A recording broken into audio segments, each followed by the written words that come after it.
Nessa segunda-feira saiu uma pesquisa IPEC, que foi um desastre total para o Bolsonaro. Por quê? Porque estamos aí há menos de uma semana da eleição e o que o Bolsonaro escutou dos aliados dele, muitos deles são ministros, assessores, o próprio filho dele, Flávio, durante os últimos meses. Ele escutou o seguinte: olha, Bolsonaro, em abril você vai passar o Lula. Ô, Bolsonaro, em maio você passa o Lula. Aí falaram: Bolsonaro, olha, em julho, de julho não passa. Aí depois falaram: ó, aprovamos aqui o auxílio, gastamos 300 bilhões em medidas eleitoreiras, a gasolina caiu R$2, R$2,50, porque a gente tá endividando de uma maneira recorde na história desse país os estados e a União para diminuir o ICMS sem tirar o lucro da Petrobras, dos acionistas da Petrobras, e isso vai causar um impacto eleitoral. E em agosto começa a ser pago o auxílio, vai ser pago em agosto, em setembro, e vai ser pago o auxílio também para caminhoneiros e tudo mais. Então, olha, Bolsonaro, de agosto não passa, você vai passar o Lula já no primeiro turno, em agosto, e em setembro você vai nadar de braçada. O que aconteceu?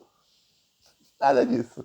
Última pesquisa IPEC mostra o seguinte: o Bolsonaro estacionou, o Lula subiu um ponto, Lula tem agora 47, tanta pesquisa, 48% dos votos no primeiro turno, em votos totais, né, nem votos válidos ainda, na pesquisa IPEC, e o Ciro caiu um ponto. Então o Lula tirou um ponto do Ciro e tende a tirar mais, 2 ou 3 aí nessa semana, porque muitos ciristas ainda dizem na pesquisa que na última hora vão utilizar o voto útil contra o inútil, que é o Bolsonaro. Ok, alguns eleitores da Simone Tebet também, 20% dos eleitores. Ela tem 5 pontos, 20% é um ponto ali de Simone Tebet dizendo que podem votar no Lula, devem votar no Lula no último momento como voto útil. Então, a ver o que pode acontecer aí. Isso é desastroso para o Bolsonaro. Ele não está nem subindo. O pior, as últimas, tem muita gente fazendo análise das últimas pesquisas eleitorais, últimas eleições de 94 para cá. Ou seja, desde que o Fernando Henrique ganhou, 94, 98, 2002, enfim, até hoje. E tem uma coisa que mostra que nesse ano, em 2018, foram os únicos anos em que aconteceu diferente. Sempre, sempre. Nas últimas 2 pesquisas, ou seja, nas últimas 2 semanas, quem está liderando a pesquisa começa a cair. Então, em 94 e 98 era o Fernando Henrique, em 2002 e 2006 era o Lula, em 98 o Fernando Henrique estava muito na frente e ele conseguiu ainda ganhar no primeiro turno, mesmo caindo, ele caiu 8, 9 pontos entre a pesquisa de 2 semanas antes da eleição e a própria eleição. Em 2002 também se falava que o Lula podia ganhar no primeiro turno e não ganhou, ficou até longe de ganhar no primeiro turno, porque nas últimas 2 semanas ele caiu. Em 2006 também, o Lula falava-se que ele ia ganhar no primeiro turno e nas últimas 2 semanas ele caiu. 2010 a mesma coisa, 2014 também a Dilma caiu, 2018 não. 2018 foi a única eleição, desde 94, em que o líder nas pesquisas estava subindo. E como ele estava subindo, aconteceu uma coisa. Aconteceu o voto útil nesse líder nas pesquisas para que ele ganhasse no primeiro turno. Então, o Alckmin, que tinha 10 pontos em algumas pesquisas, teve 4, 5 pontos só na eleição total. Por quê? Porque muitos eleitores do Alckmin, que eram de direita, votaram no Bolsonaro para liquidar a fatura já no primeiro turno. O Bolsonaro fez uma mega campanha, principalmente na sexta e no sábado. O que ele vai fazer também essa sexta e sábado? Prepare. Ok. 2022 está acontecendo o quê? Mais ou menos o mesmo de 2018. O líder na pesquisa está subindo. E está todo mundo estacionado. O Bolsonaro não sobe mais. O Bolsonaro parou. O Bolsonaro estacionou faz exatamente... eu vou mostrar a última pesquisa IPEC em que o Bolsonaro pontuou. Olha, eu não tenho aqui a última que ele pontou para cima. Mas desde 15 de agosto, ou seja, temos aí 45 dias, desde que começou a campanha em rádio e TV, e desde que começou a campanha oficial, o Bolsonaro tinha 32 pontos, agora ele tem 31. Ele estacionou em 32, caiu para 31 no dia 5 de setembro e continua com 31. O Datafolha mostra a mesma coisa. Só que no Datafolha teve uma pesquisa que foi fora da curva em que o Bolsonaro subiu 2 pontos, depois ele caiu. Ok. Os ministros do Bolsonaro começaram a traí-lo. O Lula começou a receber, por meio de outros interlocutores, o ministro não vai ligar direto para o Lula, nem ferrando, ministros e ex-ministros do Bolsonaro dizendo para o Lula: ó, Lula, a gente não vai ser oposição contigo. É aquilo que eu tô te falando faz meses. Chega a hora H, os ratos pulando o barco, vai chegar todo mundo com uma cumbuca pro Lula, falando: Lula, me dá qualquer coisinha, Lula, dá aqui, põe aqui, por favor, Lula. Eu tava com o Bolsonaro, foi um tempo ruim da minha vida, Lula. Não era isso que eu tava pensando, não era isso, Lula. Olha, não, esquece, aquilo passou, é passado, Lula. Vem, volte comigo, Lula. É isso. E ministros do Bolsonaro, veja bem, as matérias na mídia, depois do IPEC, falaram que ministros do Bolsonaro, eu vou te dar o nome de quem eu acho que é.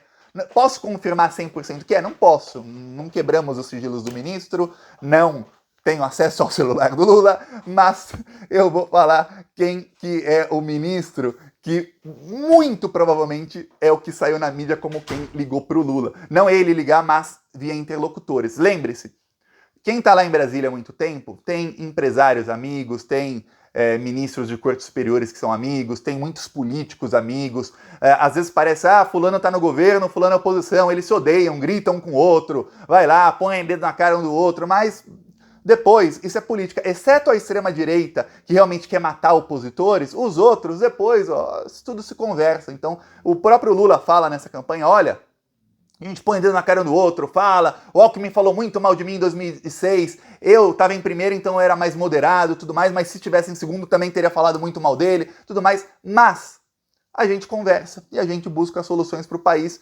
civilizadamente. E depois, quando a gente está aqui agora pela democracia, estamos juntos pela democracia do Brasil, juntos. Essa é a maior prova de que a gente quer democracia. Dois ex-adversários juntos. É um dos discursos do Lula que consegue captar muitos votos de eleitores moderados.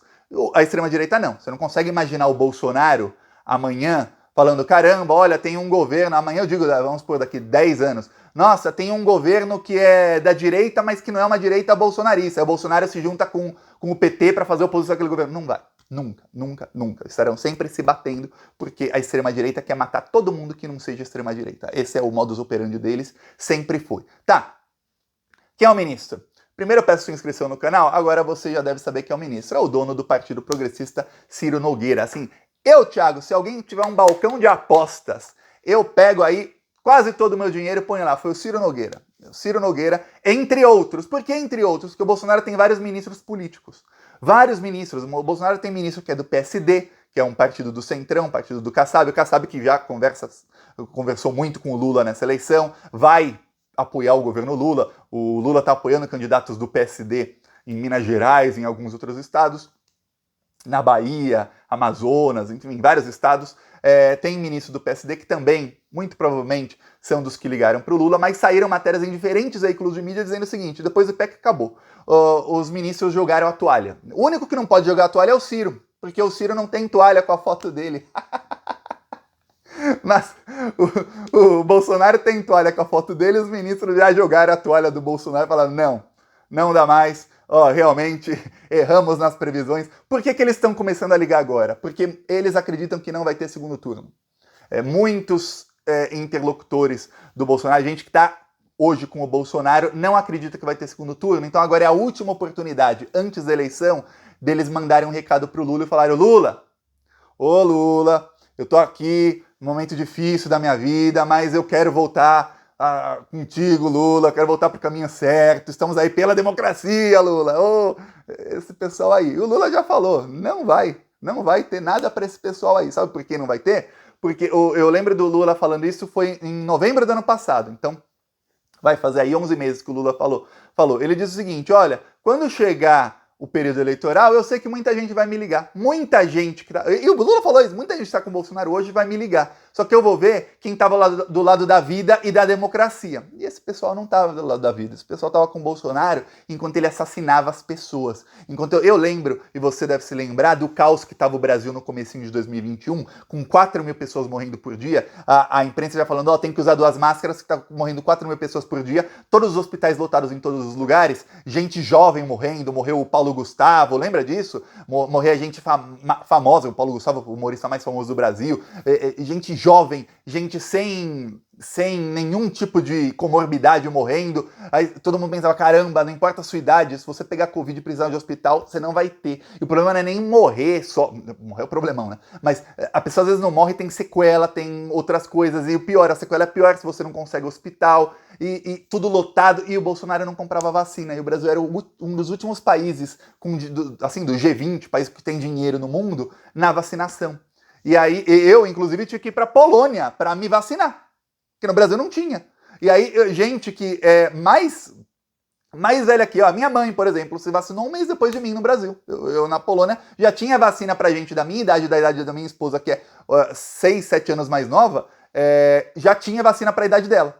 e não tinha para minha mãe, que tem mais de 60 anos no Brasil ainda. Então você vê como era o Bolsonaro. E aí, esses ministros ficaram lá do Bolsonaro. Então o Lula não vai dar nada para eles. A não ser que, e aí tem sempre o a não ser que. A não ser que esse pessoal consiga uma maioria no Congresso. Aí o Lula vai ter que negociar com todo mundo. Por isso eu falo que é muito, muito, muito importante você eleger deputados e senadores de esquerda, para o Lula não precisar conversar com esses assassinos. Porque eles ajudaram o Bolsonaro a matar muita gente, ajudaram o Bolsonaro a atentar contra a democracia, tentavam colocar panos quentes enquanto o Bolsonaro cometia todo tipo de crime, e eles faziam isso porque estavam saqueando o Brasil, roubando como eles mesmos jamais imaginaram roubar na vida. Eu tenho certeza que nos melhores sonhos desse pessoal, eles jamais imaginaram meter a mão em tanto dinheiro público e roubar tanto o Brasil como eles roubaram nos últimos... Aí esse pessoal tá com o Bolsonaro o quê? Faz 2 anos? Nos últimos 2 anos. Então, eles agora estão mandando um recadinho pro Lula porque estão todos desesperados. E veja, tem a expectativa da vitória do Lula no primeiro turno por conta disso. O Lula está subindo. Então, alguns analistas de pesquisas dizem, olha, o Lula tem um problema, e eu concordo, que o Lula, ele ganha entre os mais pobres, e é onde a abstenção é maior, é onde o custo para votar é maior. Tem gente que não tem dinheiro para pegar a condução para ir votar, tem gente que não tem. Tem gente que até quer votar no Lula, mas sabe que domingo não vai dar, porque às vezes o lugar de votação é longe, principalmente em cidades pequenas, em locais mais afastados, o local de votação é muito longe, é caro para ir, é custoso. E é onde o Lula tem uma vantagem muito grande sobre o Bolsonaro. Entre até 2 salários mínimos, o Lula está com 57% dos votos, ele subiu. Em votos válidos, a coisa está pior para o Bolsonaro, que o Lula tem 52, tinha 51 uma semana atrás, tinha 50 2 semanas atrás, ele chegou a 52, caiu para 50 e agora voltou ao patamar de 52. O Bolsonaro está estacionado, o Lula tirou o voto justo do Ciro.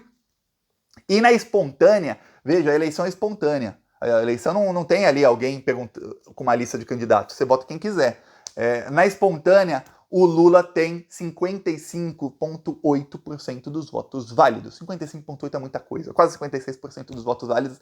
É uma diferença muito acima da margem de erro da pesquisa. E num viés de ascensão, se o Lula tivesse 55, num viés de queda, como foi em 2010, 2014, em 98, em 2002, qualquer outra eleição, exceto a de 2018, num viés de queda, eu diria, olha, gente, a gente tem que intensificar muito a campanha agora. Obviamente tem que intensificar, mas sem oba-oba, porque com o viés de queda, a tendência é que nos últimos 2 dias a queda se intensifique, mas o viés é de alta.